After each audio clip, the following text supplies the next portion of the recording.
ಎಲ್ಲರಿಗೂ ನಮಸ್ಕಾರ. ನನಗೆ ಕನ್ನಡ ಸರಿಯಾಗಿ ಬರೋದಿಲ್ಲ. ಏನಾದರೂ ತಪ್ಪು ಮಾತಾಡಿದ್ರೆ ದಯವಿಟ್ಟು ಮನ್ನಿಸಬೇಕು.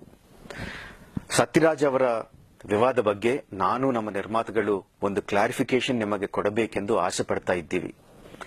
ಕೆಲವು ವರ್ಷಗಳ ಪೂರ್ವ ಅವರು ಮಾಡಿದ ಕಮೆಂಟ್ಸ್ ನಿಮ್ಮಲ್ಲಿ ಅನೇಕರಿಗೆ ಮನಸ್ಸಿನಲ್ಲಿ ನೋವು ತಂದಾಯಿತು. ಆದರೆ ಆ ಕಮೆಂಟ್ಸ್ಗೂ ನಮಗೂ ಯಾವ ರೀತಿಯಲ್ಲೂ ಸಂಬಂಧವೂ ಇಲ್ಲ. ಅದು ಕೇವಲ ಸತ್ಯರಾಜ್ ಅವರ ವ್ಯಕ್ತಿಗತ ಅಭಿಪ್ರಾಯ. ಒಂದು ತಿಂಗಳ ಮುಂಚೆ ಸೋಷಿಯಲ್ ಮೀಡಿಯಾನಲ್ಲಿ ಈ ವಿಡಿಯೋ ನೋಡೋ ತನಕ ನಮಗೆ ಈ ವಿಷಯನೇ ಗೊತ್ತಿಲ್ಲ. ಅವರಿಗೆ ಕಮೆಂಟ್ ಮಾಡಿ 9 ವರ್ಷ ಆಗಿದೆ. ಆಮೇಲೆ ಅವರು ನಟಿಸಿ ನಿರ್ಮಿಸಿರುವ ಎಷ್ಟೋ ಚಿತ್ರಗಳು ಕರ್ನಾಟಕದಲ್ಲಿ ರಿಲೀಸ್ ಆಗಿವೆ.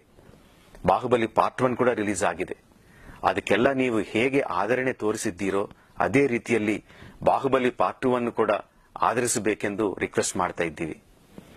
ಸತ್ಯರಾಜ್ ಅವರು ಈ ಸಿನಿಮಾಕ್ಕೆ ನಿರ್ದೇಶಕರು ಅಲ್ಲ, ನಿರ್ಮಾಪಕರು ಅಲ್ಲ. ಈ ಸಿನಿಮಾದಲ್ಲಿ ನಟಿಸಿರುವ ಅನೇಕ ಆರ್ಟಿಸ್ಟ್ಗಳಲ್ಲಿ ಅವರು ಒಬ್ಬರು.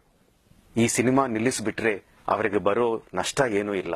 ಅವರೊಬ್ಬರು ಮಾಡಿರುವ ಕಮೆಂಟ್ಸ್ ಮೂಲಕವಾಗಿ ಇಷ್ಟು ಜನ ಎಫೆಕ್ಟ್ ಆಗುವುದು, ಅವರ ಮೇಲೆ ಇರುವ ಸಿಟ್ಟನ್ನ ಬಾಹುಬಲಿ ಚಿತ್ರದ ಮೇಲೆ ತೋರಿಸೋದು ಸರಿಯಿಲ್ಲ ಅಂತ ತಿಳಿಸುತ್ತೀವಿ. ಈ ವಿಷಯದ ಬಗ್ಗೆ ನಾವು ಸತ್ಯರಾಜ್ ಅವರಿಗೆ ಫೋನ್ ಮಾಡಿ ಸಿಚುವೇಶನ್ ಎಕ್ಸ್ಪ್ಲೇನ್ ಮಾಡಿದ್ದೀವಿ. ಅದರ ಮೇಲೆ ಏನು ಮಾಡಲಿಕ್ಕೂ ನಮಗೆ ಶಕ್ತಿ ಇಲ್ಲ. ನಮಗೆ ಸಂಬಂಧ ಇಲ್ಲದೇ ಇರುವ ಈ ವ್ಯವಹಾರದಲ್ಲಿ ನಮ್ಮನ್ನು ಇನ್ವಾಲ್ವ್ ಮಾಡಬಾರದಂತ ಮತ್ತೊಮ್ಮೆ ನಿಮ್ಮೆಲ್ಲರನ್ನ ರಿಕ್ವೆಸ್ಟ್ ಮಾಡ್ತಾ ಇದ್ದೀವಿ. ನಿಮ್ಮ ಪ್ರೀತಿ ಸದಾ ನಮ್ಮ ಮೇಲೆ ಇರಬೇಕೆಂದು ಆಸೆ. ಹೃದಯಪೂರ್ವಕ ಧನ್ಯವಾದಗಳು. ನಮಸ್ಕಾರ.